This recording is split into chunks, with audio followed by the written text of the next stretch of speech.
Obrigada. Eu quero, antes de mais nada, agradecer muito o convite. Antes ele fosse por outra razão, não esta, mas muito obrigada pelo convite. Eu tenho um texto pequenino e queria também dizer que é um prazer também estar aqui com todos vós, todas vós. Nos anos 30, a escritora modernista Gertrude Stein defendia que, em vez de repetição, se usasse insistência como antídoto contra o sentimentalismo lógico e estático e como forma de produzir o pensamento real, sempre em movimento. Por isso, insistir em certas palavras de ordem, em certas tensões, em certas ideias, é fundamental para reinventar aquilo que tem vindo a ser desinventado: a solidariedade, a justiça, a liberdade, a decência de viver. É esse conceito de insistência que me faz recordar aqui a canção de Sérgio Godinho de 1975, Liberdade, de quem todas e todos têm de recordar. Insisto os seus versos. Vivemos tantos anos a falar pela calada, só se pode querer tudo quando não se teve nada, só quer a vida cheia quem teve a vida parada, só quer a vida cheia quem teve a vida parada, só a liberdade a sério quando houver a paz, o pão, habitação, saúde, educação, só a liberdade a sério quando houver liberdade de mudar e decidir. Falava-se da reivindicação de direitos fundamentais à moderna convivência humana, da paz, da habitação, da saúde, da educação, onde, obviamente, veio a cultura, após quase meio século de ditadura fascista. Desde então, foram-se criando estruturas que permitiram a existência de um Estado social. Ora, o que torna distinto um Estado social é ser o garante da preservação dos direitos humanos e das liberdades ligadas a esses direitos. O direito a uma habitação decente, onde todos se pudessem sentir protegidos. O direito à saúde e à educação, cujo acesso foi até há poucos anos consolidado. O direito ainda à soberania.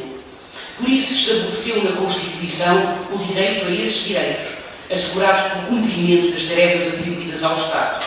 Insisto, o artigo 9 da Constituição. São tarefas fundamentais do Estado garantir os direitos e liberdades fundamentais e o respeito pelos princípios do Estado de Direito Democrático. Defender a democracia política, assegurar e incentivar a participação democrática dos cidadãos na resolução dos problemas nacionais, promover o bem-estar e a qualidade de vida do povo e a igualdade real entre os portugueses, bem como a efetivação dos direitos económicos, sociais, culturais, ambientais, mediante a transformação e modernização das estruturas económicas e sociais, assegurar o ensino e a valorização permanente. Isto diz a Constituição. Quando o acesso à educação é cada vez mais estreito, quando os jovens não têm futuro e os aposentados são expoliados das suas reformas, quando os idosos são apodados sem que tal seja punido de peste grisalha, quando as redes de apoio social aos mais carenciados são desmanteladas, quando há chamada população ativa, que é, confesso, um termo com o qual eu me implico um bocadinho, porque parece que a outra é toda passiva e está à espera de crescer ou de morrer, quando há chamada população ativa se exigem sacrifícios indizíveis e se impõem impostos nunca vistos, quando o Tribunal Constitucional é visto como um empecilho e se repete a necessidade de revisão da Constituição, quando a cultura é rechaçada, quando o descontentamento e a revolta popular são ignorados e se teima num rumo que tem só como alvo os mercados financeiros e claramente conduz à calamidade, algo está mal, muito mal. Algo está, parafraseando Hamlet, podre, não no reino da Dinamarca, mas no país que ainda dá pelo nome de Portugal. Um Estado deixa de ser Estado quando esses direitos fundamentais estiverem em risco por falta de meios e o dito Estado não facultar os recursos económicos que possibilitem o seu exercício. Quando a pátria que temos não a temos, perdida por silêncio e por renúncia, até a voz do mar se torna exílio e a luz que nos rodeia é como grades. Isto escreveu-se Pedro Mel Breiner pouco antes de 25 de abril. Quase 40 anos passados, nestes tempos tão escuros em que vivemos, o seu poema não podia ser mais atual. Porque a poesia não esteve nunca fora do mundo. E estes são tempos em que impera o desmando e a impunidade. Tempos em que vimos assistindo à ausência de exercício democrático da igualdade, tal como à ausência do exercício da justiça. Acordámos um dia para um léxico novo, de palavras herdadas de outras línguas, ajudados de fogos pelos meios de comunicação. Troika, como se não existisse a palavra aqui no virado em português, agências de rating, desalavancar e outras. Daí a estarmos no lixo foi um processo incompreensivelmente rápido que nos deixou a todos atordoados. A Troika é chamada devido em parte às avaliações das agências de rating. Mas como é possível que tenhamos sido avaliados pelas mesmas agências de rating, a Fitch, a Moody's, a Standard & Poor's, que foram consideradas as responsáveis pela chamada crise do subprime nos Estados Unidos? O que a Troika tem feito com o conluio do governo é desmantelar o Estado Social, preparando-se agora para o destruir de vez. E quando falamos em Estado Social, falamos de vidas de pessoas de carne e osso, já há uns anos para cá vistas como meros números. Esta destruição tem vindo a ser preparada paulatinamente a nível europeu, se não a nível mundial, tendo começado pelas políticas estadunidenses de ultraliberalização. E ao lado do mais chocante luxo, com as grandes fortunas a aumentarem escandalosamente, o lixo adquiriu tristemente um novo sentido, aplicado à economia que afeta a esmagadora maioria dos portugueses e os habitantes dos países do sul da Europa, a começar na Grécia. Não tenhamos dúvidas. O aumento do desemprego e da dívida pública, a diminuição das reformas e dos salários, além da queda do produto interno bruto, são o resultado de quase 2 anos de troika em Portugal. Onde está garantida, pergunto, a soberania, quando se sabe, como ontem foi divulgado, a ajuda externa vem com uma sobrecarga de 45%. Não é isto a chutagem.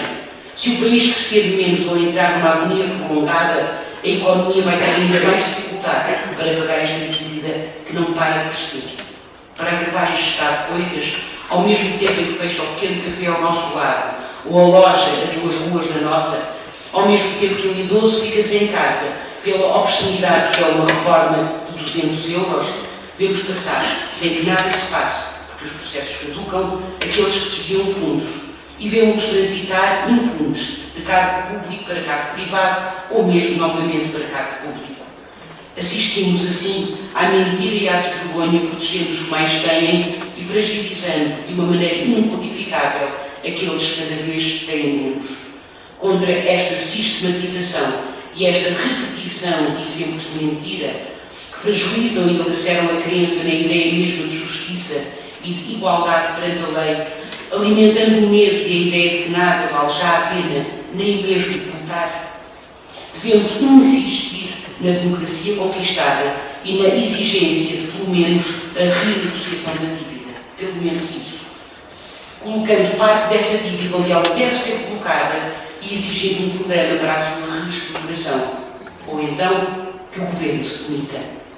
A alternativa mais próxima e mais possível, desde já, e essa é fundamental, é que a esquerda, toda a esquerda, se una. Num país em que 1 milhão de desempregados não recebe subsídios de Estado, como é que não se propõe que os grandes poderes económicos se sacrifiquem em nome da economia? Como é possível que passem impunes insultos como de Fernando Henrique, de que os sem-abrigo aguentam, de que se os sem-abrigo aguentam, também o povo português aguenta, como se os sem-abrigo não fossem sequer povo? Quanto poderia ter sido feito com os 1.000 milhões de euros injetados no PANIF? O mundo é um sítio frágil, um lugar imperfeito, e ainda bem que o é, porque significa que é humano. Mas a fragilidade deve ser sinónimo de lugar de construção de força, de espaço de somatório de esforços conjuntos, não de vulnerabilidade social e de desigualdade gritantes. Era o filósofo Spinoza quem, ao implicitamente propor uma ética da alegria, falava da necessidade de impor a tristeza e o desânimo como formas de gerar servidão. É verdade, é preciso deprimir para oprimir. Isso sabem fazê-lo os que estão no poder. E é por esta razão que, contra este estado geral em que vivemos, feito de tristeza e desalento, é tão necessário insistir a resistência e combater o medo. A arte, a poesia podem ser, acredito, tal como a cultura, formas de resistência, formas de pôr o pensamento real ao lado da ação, porque formas de o pôr também e sempre em movimento. Termino por isso, desculpem, com um poema que espero não seja repetição, mas insistência, no qual li em voz alta. O poema é sobre a Grécia e está dedicado a um poeta grego, meu amigo, Anastásios Christonítis, mas pode também ser sobre nós.